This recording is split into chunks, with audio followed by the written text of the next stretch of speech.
everybody. How's it going out there? I hope good. Thank you guys for sticking around for our couple last sessions of the day. We're so excited to have you here. So for timing, just keep your ears open. We're going to be a little fluid with timing moving forward, so just stay tuned, listen for announcements on when next sessions will begin. But for now, I am so excited to introduce you to, I think, one of the most fun title sessions we've probably ever seen today to talk to us about Better Together, 5 ways we create badass guides with cross-functional collaboration. Please help me welcome Drew Grantham and Allison Caldrone from Citrix. Good luck, ladies. You got it. Woo! Excited. Hi, guys. My name is Drew Grantham, and welcome to the Badass Session. Hi. So first, before we get started, we're going to go over some fun facts about Citrix and Pendo, just so you get an idea of who we are and where we come from. We've been with Pendo for 5, going on 6 years. We have 12 Pendo subscriptions, and that's across 35 different Citrix products and services. So we heavily utilize the multi-app functionality. We have over 400 live guides right now, no stress, and over 2,000 guides that we've created in those 5 years. We have over 2,000. We have over 2,000 feature tags and page tags in our Pendo subscriptions as well. Our team is responsible for everything that happens post-sale, so onboarding, end-user adoption, retention, and upsell. And it's all maintained by a team of 5 Citrites, 4 of us, and then 1 awesome engineer that lives in the IT department. So about us, my name is Drew Grantham. I'm an in-product marketing manager on the team, and I joined Citrix and Pendo in January of 2021, and I split owning the Citrix services with Allison. And my fun fact for the day is that I am a former gymnastics champion from NC State, so go Pack to all those NC State people. Yeah, so I'm Allison Caldrone. I've been at Citrix for almost 10 years now. Hard to believe, right? And I've been on this team for 4 years, being an in-product marketing manager. My fun fact is I can hold both my kids at the same time, so that's pretty exciting. They're 5 and 7, so we'll see how long that lasts. So real quick, Q&A. If you want to scan the QR code, I don't know if it's helpful to do it at the beginning, so we just threw it in there. So feel free to scan it, ask us whatever questions, and we can answer those. So a little bit about our agenda, how we are working cross-functionally at Citrix. We're going to talk about 5 different ways that we do that. First, we're going to talk about teaching the user in the way that they want to learn, making it a seamless UI experience for your users, creating a super cool resource center for them, keeping messaging quick and personalized, and also having contextual messages with feedback. All right, so our goal, our easy peasy goal, is just to message the right person at the right time with the right information. And it seems so simple, right? Like that's most of our goals here. But it turns out that we are not mind readers, and we don't necessarily know what message they want at the right time. So here's a little bit about how we get as close as possible to that. This is me. That's me on all my screens. But yeah. So here's our main process, and I'm going to have to switch with you so I can see it. But yeah, so it looks super confusing. It might be really complex, but I swear it's not that difficult. We have an initial meeting, and we collaborate a ton. So depending on the actual message that we want to go live, we will meet with different people, and that could include product managers, customer success, support, engineering, product design, documentation, and even our e-learning team.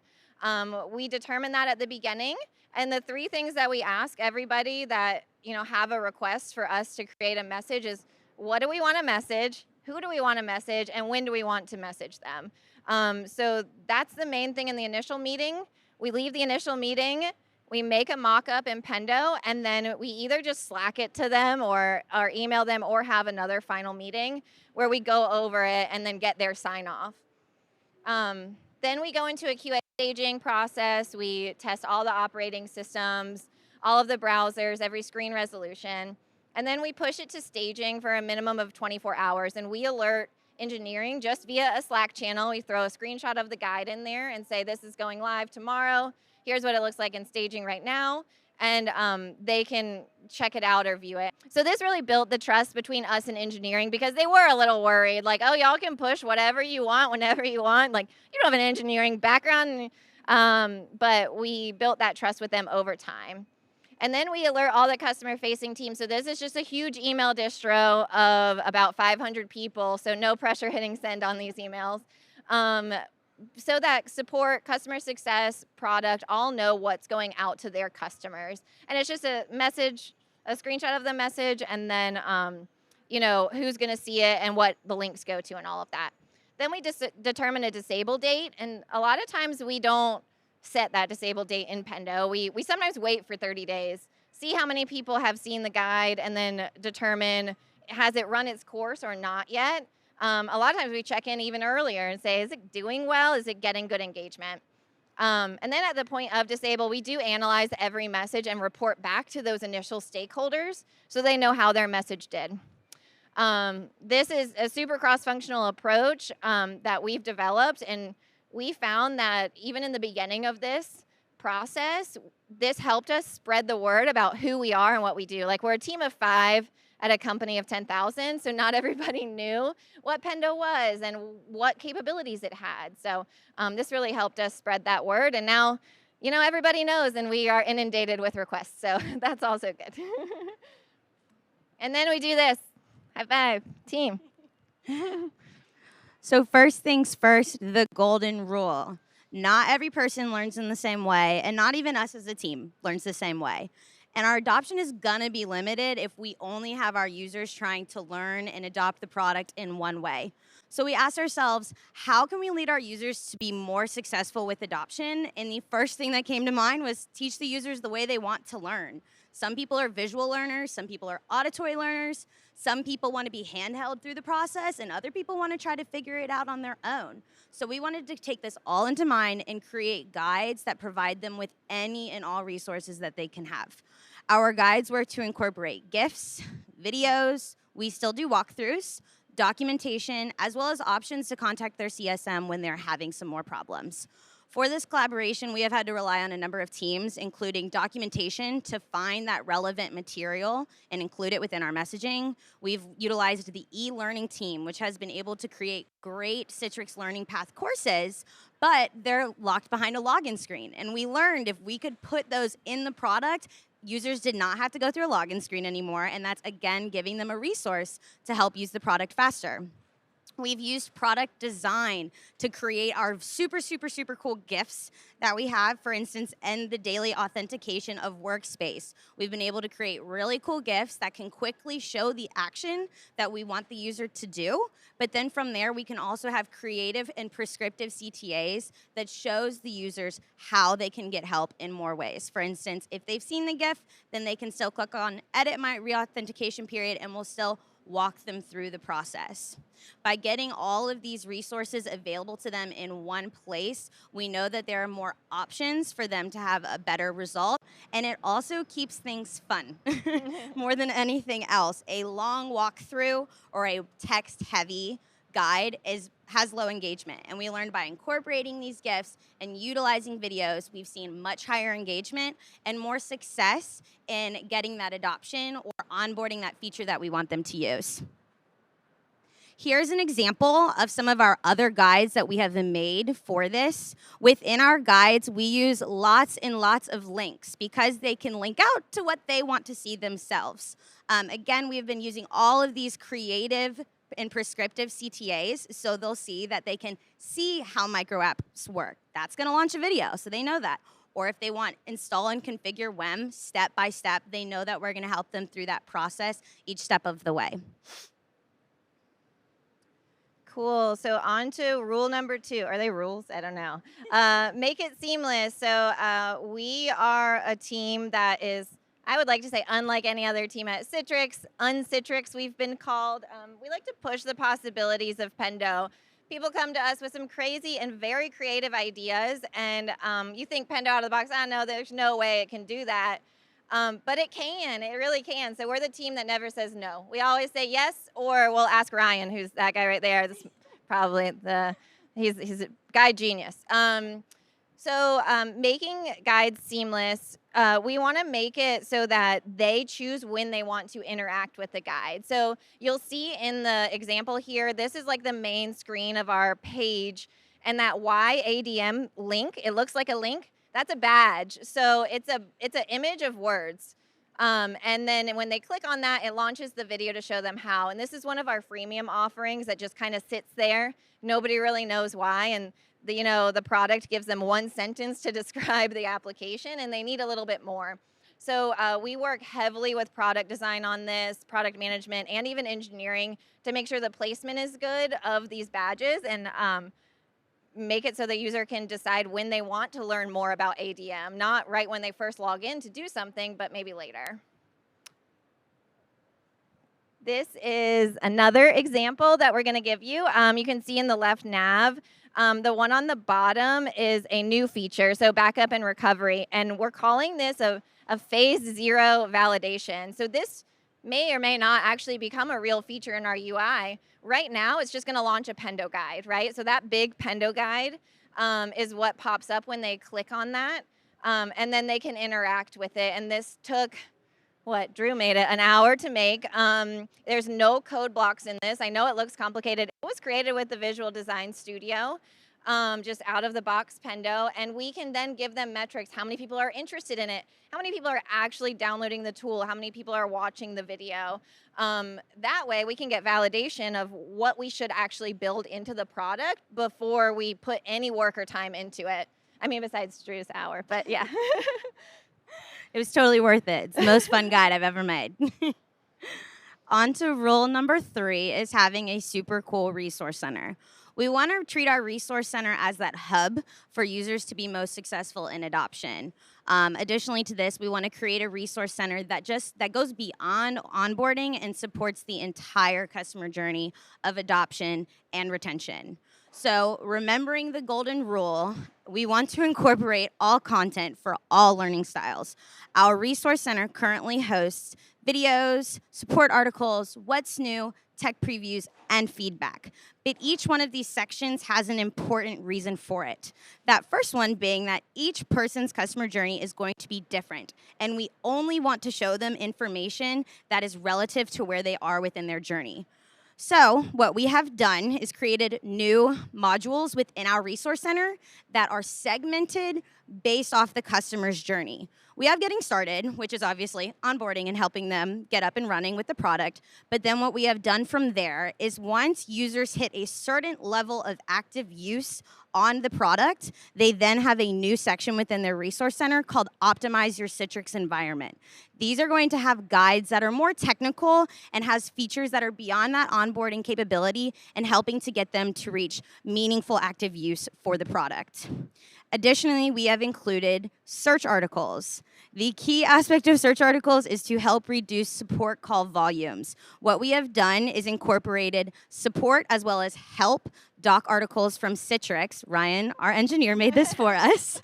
And users are able to search directly within our resource center for support and help article documents for what they might need while they're doing the action. This is amazing because now users don't have to leave the product, find the information that they need, and then get back into the service. This is, again, just making the experience better for them.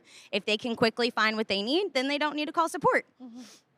And then additionally, what we like to do is keep them up to date on what's new, and we have included tech previews. So what this is giving users the opportunity to hear about what's new, what's in tech preview, or what is finally in preview, and they can sign up to be a part of this feature, learn more about it, and get involved within that tech preview phase. This is, again, just keeping the know of what's going on and keeping them aware of the product. We have done this with our current resource center, but we have a super duper cool resource center coming. That's literally the most super duper cool dream of a resource center I've ever seen. So we have partnered with product design because our UI and our branding is constantly changing and our UI is getting sleeker. And we wanted our resource center to keep up with what the rest of the UI is looking like. Again, going back to making this seamless. So how can we incorporate the resource center with the rest of the UI where it creates a sleek experience? We ended up partnering with Product Design Collaboration and Pendo to help create the resource center of our dreams. We had an idea, but then Pendo Professional Services helped validate what we could or couldn't do. Professional Services has worked to create the resource center, and inside of that, Ryan, again, super awesome engineer, is going to create templates that we will be able to make our guides in. In an essence, this is going to be a guide of guides of guides, pretty much. This is going to be able to hold wording, content, and CTAs directly within the resource center, which is going to help reduce the amount of pop-ups that we're going to have within the UI. And it's like, I don't know, the coolest thing ever. We're a little excited about it. Number 4, easy peasy, don't waste their time, right? We know that users aren't going to engage. We've found the magic number is 5. I've heard other people say 4. At around 5 steps, we see people drop off pretty drastically.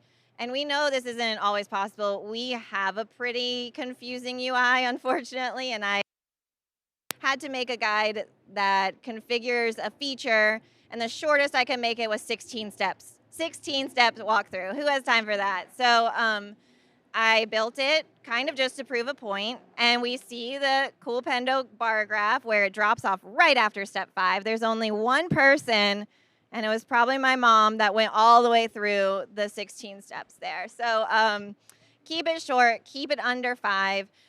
Make the tours based on the features that your user has. So if you have the data coming in, have different tours based off of like what data you have for them. If you don't have the data coming in, you can even have them self-segment themselves and have like a light box with 3 options. Like, what do you want to do first? Here's like, 3 quick things that you could do. And always add that touch of personalization to it. Collaborating with product design, product management, actual Citrix customers, and our sales teams on these ones. And then this is just a slick version of the mobile experience. So this one's even less steps, so 3.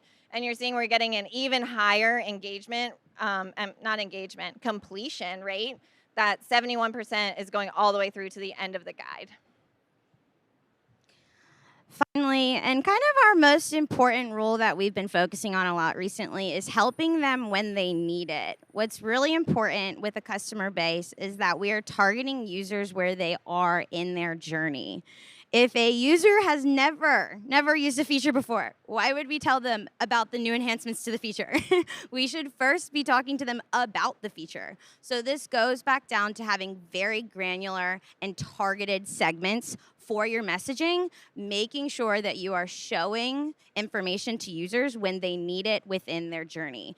By doing this, you're going to keep that engagement as well at the same time.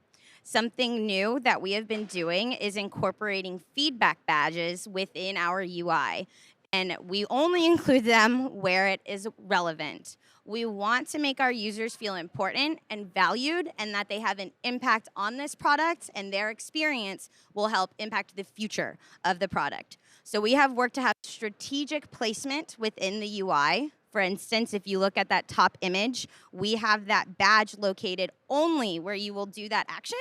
And if a user sees this badge and they click, it is specifically asking for feedback about that feature for autoscale. We've started to incorporate these badges more within the UI, and we're starting to see how our users are knowing. That's where they can click and give feedback. And at the same time, since this is not a popped-up ask for feedback, we are getting meaningful feedback back as well, because these users are seeing this and choosing to give that feedback back. Now, when they give us feedback, we also want them to continue giving us feedback, so knowing that it was heard and that what they said was valued. So what we've gone from there is, as we get this feedback and we give the feedback to our product managers and they make improvements to the product, we want to let the users know that. So we have placed our messaging in that context. So we've said, we heard your feedback about moving to the new console. Here is what's changed. Here is what's better. So there's some more of that reassurance at the same time. Now, we also still include in this message, are we missing any new features that you would like to see? Let us know. Yeah. So then you can give more feedback, so then we can, again, just continue to make the product better and the experience better. And then finally, like the biggest rule ever is avoid pop-up fatigue. I think I've heard a couple people today talk about how when they see a pop-up come up in front of their face, they hit X. I do it all the time. I don't know about, do you do it too? Oh, yeah, all the time. All the time. Sorry, Pendo, thank you for giving the remind me because that has made it so much better. When I do want to see it, I will hit remind me. All the time. Yeah. But we, again, just want to avoid this as much as possible. So by helping them only when they need it, and then also being strategic with our placement, it's avoiding that, and we're having better engagement. For helping them when they need it, one, we rely a lot on product management because we need to know what our users have, what entitlements do they have, what features are they even able to use, so then we can provide that information when necessary. We need engineering help to put these badges within the UI sometimes to make sure they're stable. And then again, we need help from documentation. We kind of need help from documentation all the time because we put links everywhere.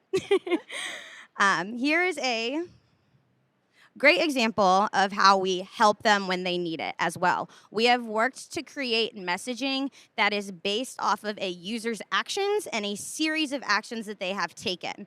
For instance, this is a message that we have for ShareFile, and it is utilizing ShareFile within your Outlook. If your user has never shared a file on the web application, we should not be talking to them about sharing it with Outlook. But once we have that data coming in to see that they can use ShareFile for Outlook, and they've also shared a number of files, that is when we're going to show them a message about this saying, hey, you're currently doing this one way. It could be easier and faster. You should try this. And we see much higher engagement when we show them messaging when they need it, and it's relevant to what they have already done. All right, so just a couple of things to leave you guys with.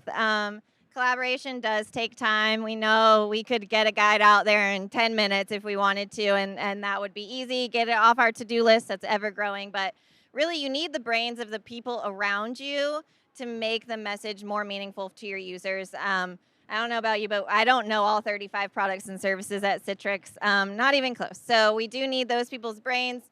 Always push beyond Pendo's limits. So you've seen the cool stuff that we've done. I challenge you to go out there and do some cool stuff with your teams and even maybe use Pendo Professional Services if you want. And always think as if you are the user. It's all for them. So yeah. And then finally, we want to say thank you. Pendomonium was something I was super, super excited about coming to, and Allison was as well. It's been such an exciting day to hear other people's stories, but it's also most exciting to show you guys how we push that possibility of Pendo and what can be possible for everyone. So thank you so, so much, and I hope you guys enjoyed. Cool. Thank you.